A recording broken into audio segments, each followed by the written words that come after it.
खुलुमबाय गोजोन फुंबिलि बयनिसिमबो नोंथांमोनखौ आंनि चेनेलाव गासैखौबो बरायनाय बावहरग्रोनाय थाबाय आसा खालामो नोंथांमोना खौरांखौ नायनानै मोजां मोनगोन। फैगौ 2026 मायथाइनि आसाम बिधान सभा बिसायख'थिनि थाखाय गासै राजखान्थि दोलोआनो साखाफारा जागासिनो दङ।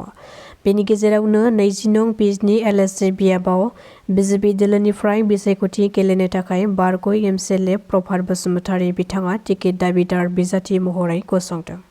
बेनि अनगायैबो खौरां मोननाय बादिब्ला रायजो राजानि बिथोन आरो ओनसोलनि सुबुंफोरा बिथोन होनाय बादियै 45 नं भेरगाव बिधान सभा बियाबनिफ्राय समाज सिबियारि कृष्णकान्त बसुमतारी बिथाङा एमएलए बिसायख'थिखौ बिपिएम दोलोनि जानानै गेलेगोन। मणिपुराव रैखाथि हान्जाया गोख्रों अपारेसन खालामनायनि गेजेरजों आयेन बेरेखायै आफिंनि आबाद खालामग्रा दुथां सुबुंफोरखौ हमदों आरो आफिं आबादफोरखौबो दानस्रांनानै फोजोबस्रांदों।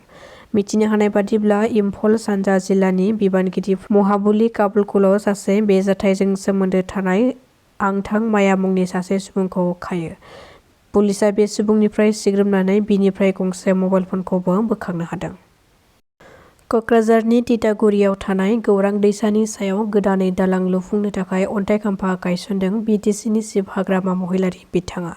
बे हाबाफारियाव बाहागो लानायजों लोगोसे बिसायख'थिनि सिगां रायजो राजाफोरनो खोथा होबोनाय बादिनो हानि फोरमान बिलाइखौबो फैगौ जानुवारि दाननि 10-15 खालारनि गेजेरावनो होनो थाखाय फोसावदों हाग्रामा महिलारी बिथाङा।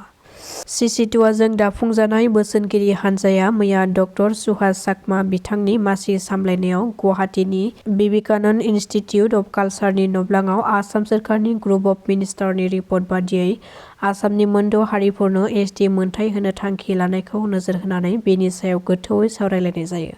बे सावरायलायनाय हाबाफारियाव सानसुमा खुंगुर बैसोमुथियारि बारग' एमपि, प्रशान्त वारिसा बारग' एमपि, राज्य सभा प्रफुल्ल कुमार हाज'वारि, शब्दराम राभा, बिबेक दले, आदित्य खाख्लारि आरो गुबुन आफादफोरनि दैदेनगिरि बिथांमोना बे हाबाफारियाव बाहागो लादोंमोन।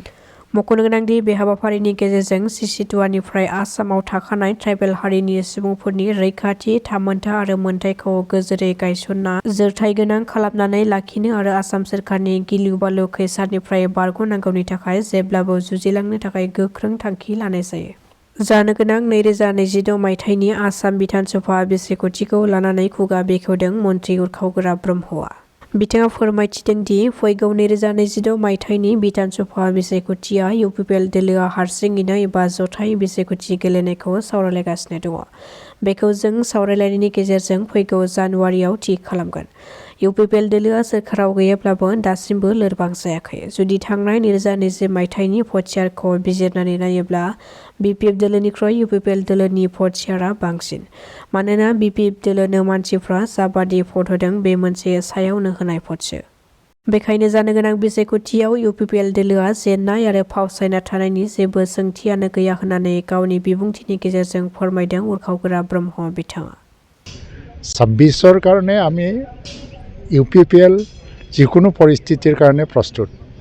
ই কাৰোবাৰ লগত এলায়েন্সতো যাব পাৰে, নাযাবও পাৰে। আমি অকলে প্ৰয়োজনত অকলে থিয় দিবৰ কাৰণে সকলো ধৰণৰ প্ৰস্তুতি আমি চলাই আছোঁ।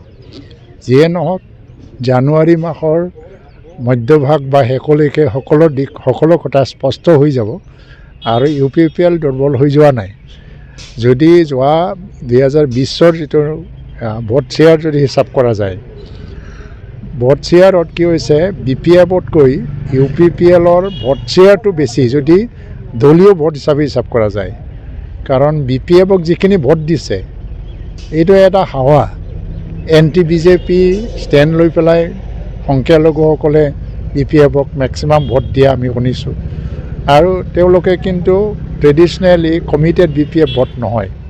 প্ৰায় 2.5-3 লাখমান ভোটটো BPFত মানে ট্ৰেডিশ্যনেল ভোট নাছিলে। কিন্তু এই পৰিস্থিতিত মিত্ৰজোঁটৰ বিৰুদ্ধে ভোট দিব লাগে বুলি মানুহে ভোট দি পেলাই UPPLক হৰুৱাইছে। কিন্তু একচুৱেল ভোট শ্বেয়াৰ আমি যিখিনি পাইছোঁ প্ৰায় 6,20,000 মান ভোট, এইটো আমাৰে ভোট, কোনো হাৱা বা কোনোবা দান দিয়া নাই। এই হিচাপত যদি প্ৰকৃত ভোট শ্বেয়াৰ যদি হিচাপ কৰা যায় BPFতকৈ UPPLৰ ভোট শ্বেয়াৰে বেছি হ'ব। আৰু সেইকাৰণে UPPL হাৰি যোৱাৰ কোনো প্ৰশ্ন নাই, পিছুৱাই যোৱাৰো প্ৰশ্ন নাই।